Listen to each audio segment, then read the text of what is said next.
آمیزش یافتن در خود، رفت و آمد کردن در خود، خیش اقربا شدن در خود.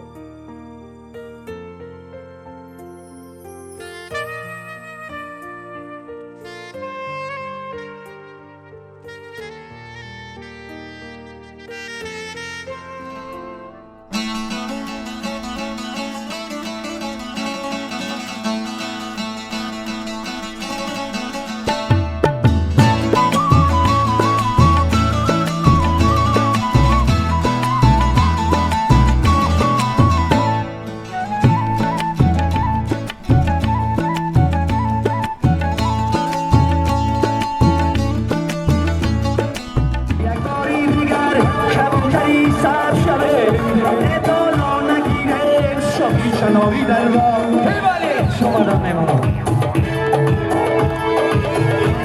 یک دل دروازش هوایی سازش. фестивал сабаб шуд ки дӯстии ҷавонони байни вилояти мухтори кӯҳистони бадахшон хатлону суғ боз ҳам мустаҳкамтару қавитар гардид.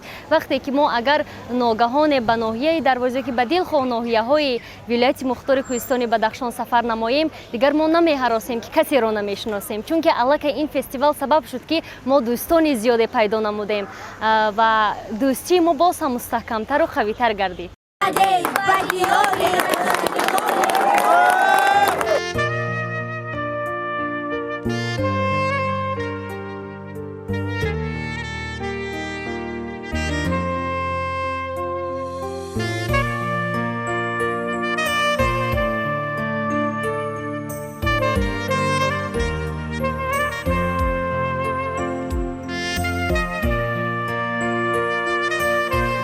جوانی کردم.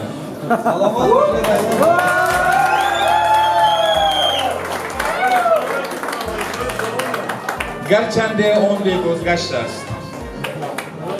دویم آن که گرچند شما همه جوان هم هستید به ما وعدت حقیقی نشان دادید توضیح.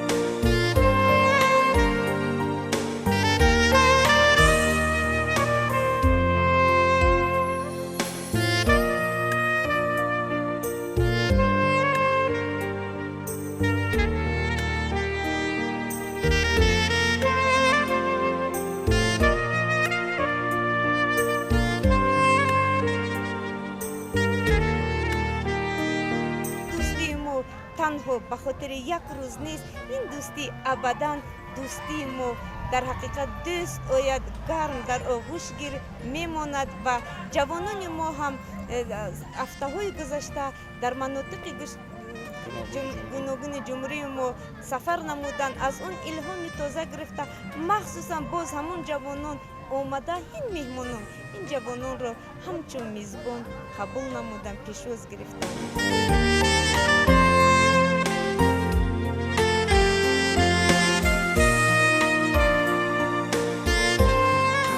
چو آبودانه سیل هم نیاز آوردیم، آمده خوش آمده.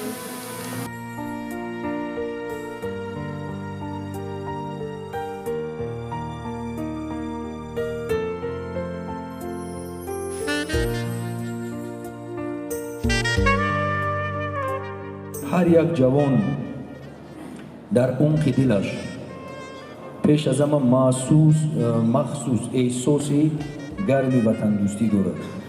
بینید که وحدت، یکدلی، دوستی، رفاقت، استقلالیت کامل هر یک خاندان ملت تاجیک ما و شما رو به بام جهان برد.